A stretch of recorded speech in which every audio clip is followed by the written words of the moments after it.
Добар ден. Се надевам дека сите сте дома, сите сте добро, дека ги слушате препораките, дека не се движите многу и дека следите онлайн настава. Денеска ќе се потсетиме на програмскиот јазик Python, ќе се потсетиме на околината во која што работевме, ќе се потсетиме на променливите, на аритметичките операции, на наредбите за влез и излез и на крајот ќе зададеме некои задачи кои што ќе треба да ги решите неделава. Програмскиот јазик Python е развиен од страна на Гвидо ван Росум во 90-тите години на минатиот век. Јазикот денеска се користи за создавање на апликации, скрипти, но и за извршување на поголеми операции. Неговата едноставност го прави јазикот динамичен и програмерот кој што работи во програмскиот јазик Python не е ограничен во пишувањето на кодот и не мора да се придржува кон строги правила како што е случај во другите програмски јазици. Една наредба напишана во програмскиот јазик Python изгледа вака, а истата наредба напишана во програмскиот јазик Java изгледа испишана на овој начин. Во Scratch знаеме дека користевме блокови, а ова е исписот на наредбата со нули и единици, односно бинарно испишана наредбата. Интегрираната околина за програмирање на Python содржи едитор, дел во кој што се пишува кодот, дебагер, дел кој што е задолжен за проверка на грешки, компајлер, односно интерпретер, дел кој што конвертира секоја наредба во машински јазик, во нули и во единици, и конзола, простор каде што се прикажува нашиот излез. Ајде да се потсетиме и да видиме како изгледаше програмскиот јазик Python. Значи 3.8, еве конзолата, ни се вклучува конзолата и откако ќе ни се вклучи конзолата, можеме да избереме File New, односно да избереме нов едитор каде што ќе ги внесуваме кодовите. File New. Значи во овој дел овде ги пишуваме наредбите, а во овој дел овде се прикажува она што е напишано во нашиот code editor. Кои аритметички операции ги користиме? Значи исто како и во математиката, тука може да се користат собирање, множење, одземање и делење, со тоа што собирање и одземање имаат исти знаци, множење и делење имаат звездичка за множење, коса црта за делење, X со две звездички Y значи дека во таа наредба сме примениле математичка операција степенување, односно X на експонент Y. Заградите имаат иста функција, доколку во наредбата го имаме ставено овој знак испишано, тоа значи дека таа наредба ќе ни пресмета и ќе ни даде остаток при делење. Еве можеме ова да го видиме преку конкретни примери во кои што ќе ги искористиме овие наредби, да видиме дека при внесување и пишување е исто како и во математиката. Значи во оваа наредба што сега ја пишувам, ја гледаме важноста од внесувањето на заградите, односно забележуваме дека имаат иста функција како и претходно. Сега, последнава наредба, имаме 2 на 4, не 2 по 4, еве тука ќе ставиме, да речеме 4 по 5 и можеме да ставиме еве она што кажавме само во конкретниот случај треба да ставиме и заграда. Пред да се изврши програмата, она што е најважно е што треба да ја снимиме ќе ја снимиме програмата во некој фолдер. Вие може да си отворите на вашиот десктоп фолдер програми Python. Еве. Само ќе почекаме додека да се направи фолдерот. Еве го.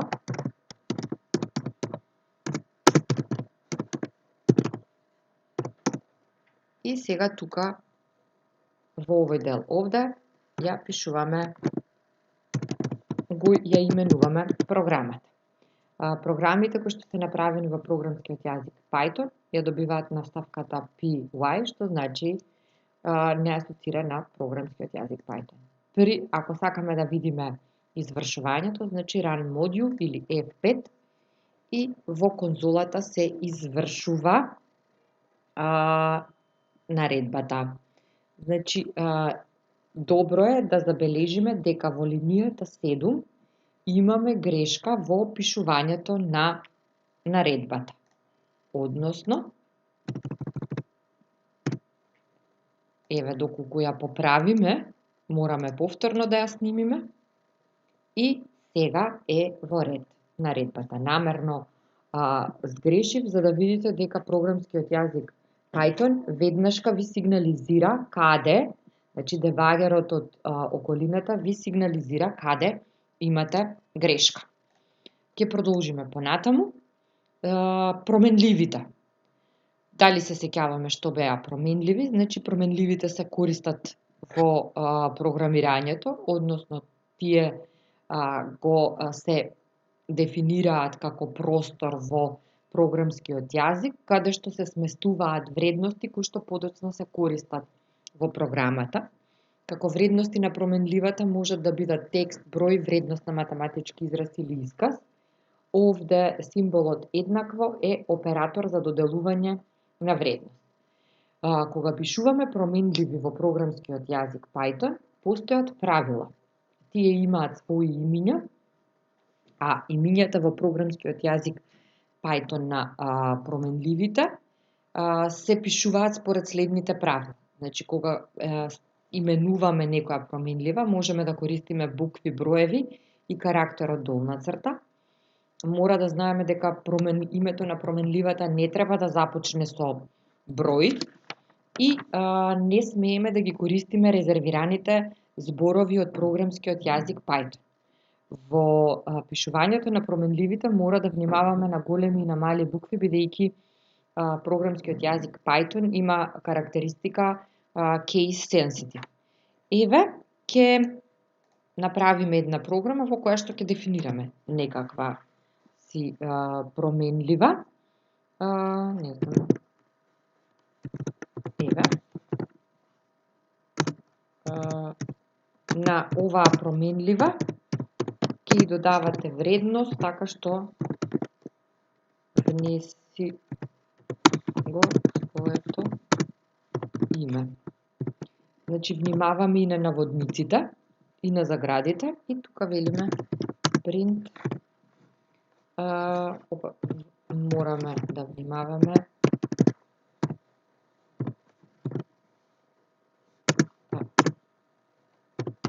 име. Значи, променливата е именувана со подимето име и ја прима вредноста онаа што ќе ја внесеме. Значи, да повториме, мора да ја снимиме програмата, па потоа да ја извршиме. Еве, тука вели внеси го твоето име. Родне на Enter кажува здраво родне. Тоа беше за променливите. Променливите кои што се внесуваат во програмскиот јазик Python можат да бидат од различни типови. String е карактерен тип на податоци, односно променлива која што прима само букви, бројки или карактери.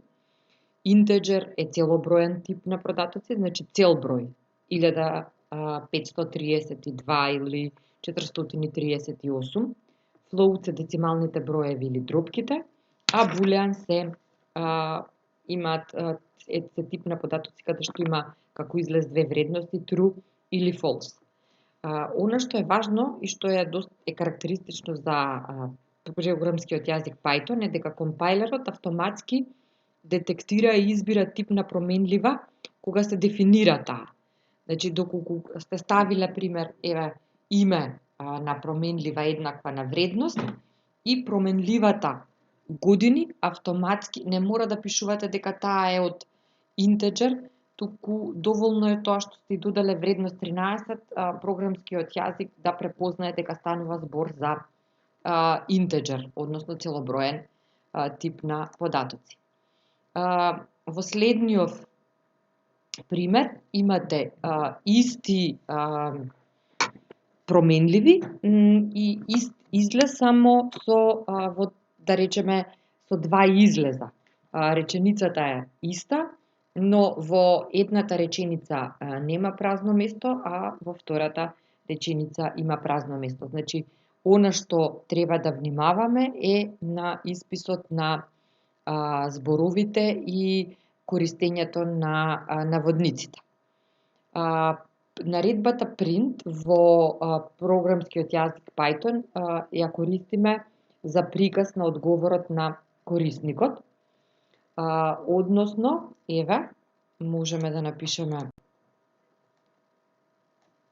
да видиме, иако видовме во претходните примери,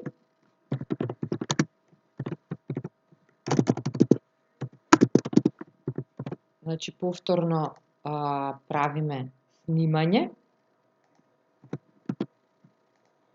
можеме да искористиме нели променливата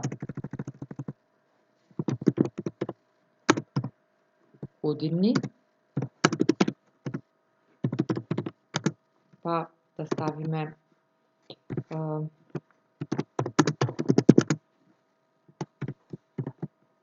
ти имаш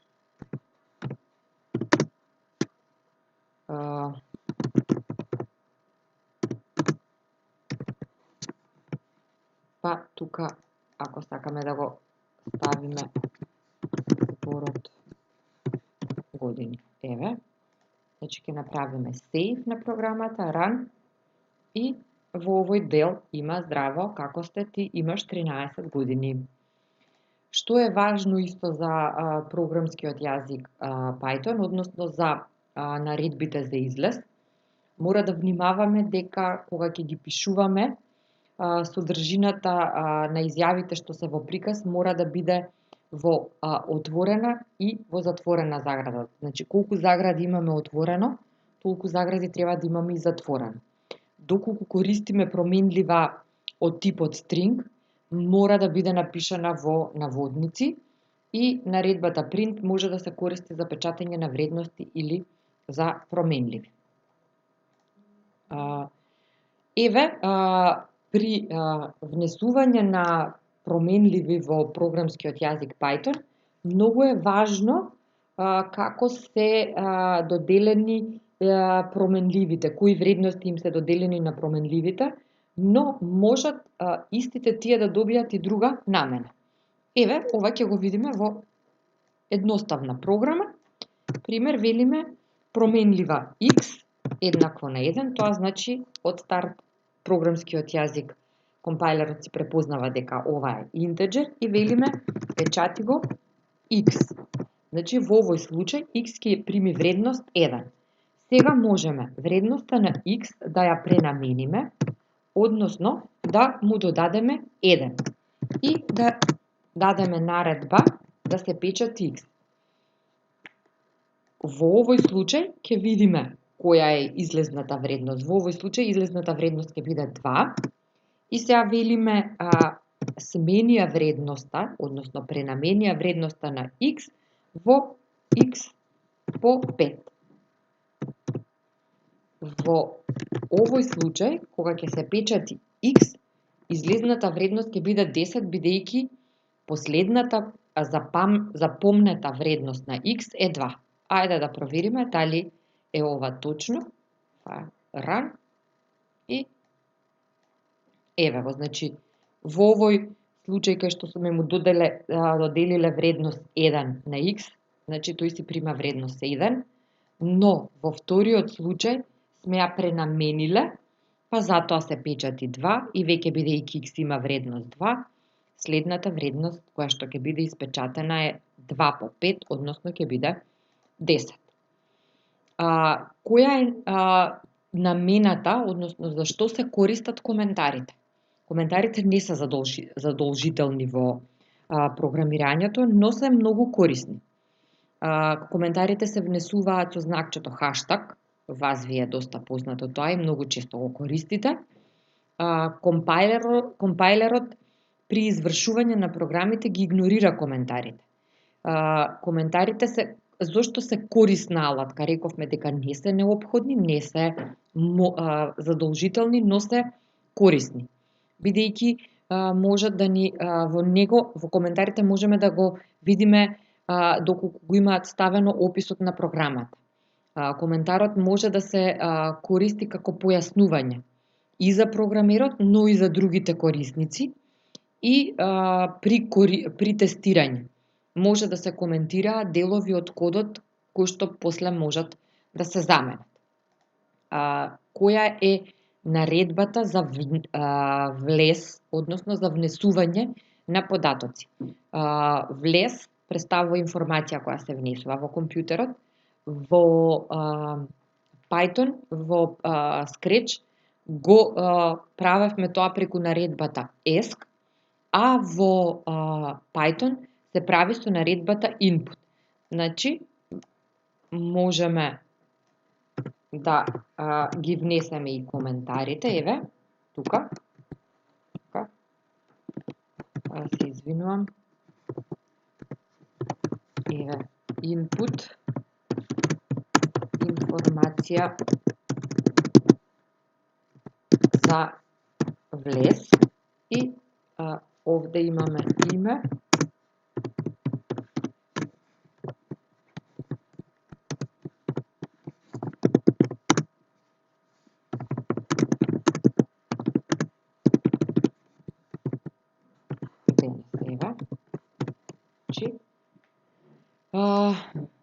може да го снимиме, да ја снимиме програмата и да видиме што ќе ни се изврши од неа. Значи, кажи кој ден сме денес, значи можеме да пишеме понеделник. Можеме да речеме, пример, еве, да ги внесеме годините. Вашите години. Ќе го избришеме ова и велиме променлива години. Некој од вас има 12, некој има 13 години, затоа може да ги внесете вие колку години имаш.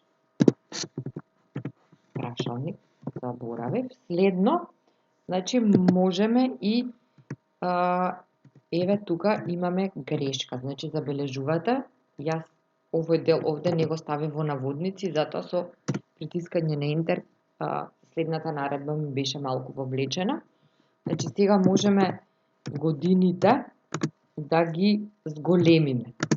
Односно, најчесто годините се целоброен тип на податоци, тоа интеџер, int, во заграда ставаме години, значи цели години, плюс 5.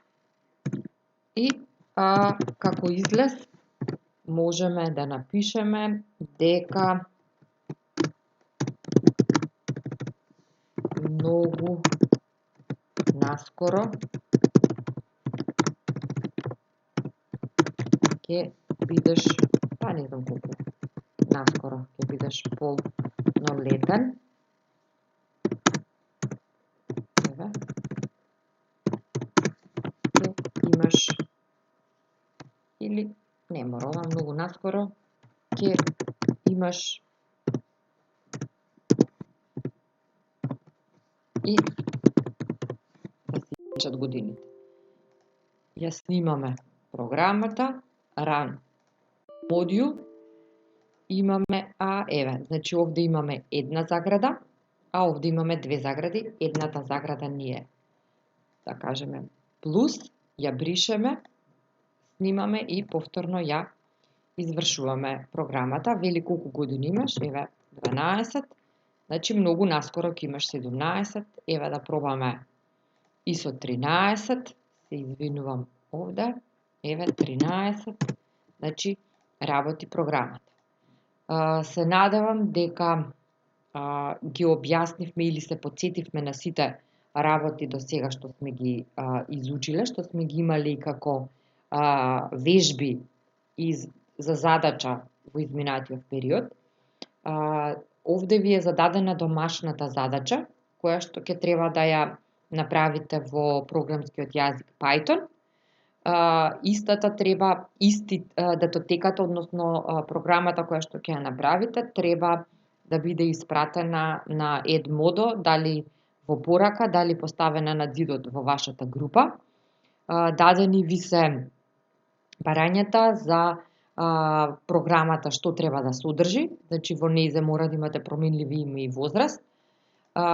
Имате потоа уште една програма која што ќе треба да ја сработите и имате долу еден предизвик. Во текот на оваа недела ќе добиете и известување кој ден ќе имаме краток тест на Edmodo и ќе треба да бидете сите вклучени во одреден час, а за сето тоа ќе ви биде напишано на ѕидот најдоцна до среда.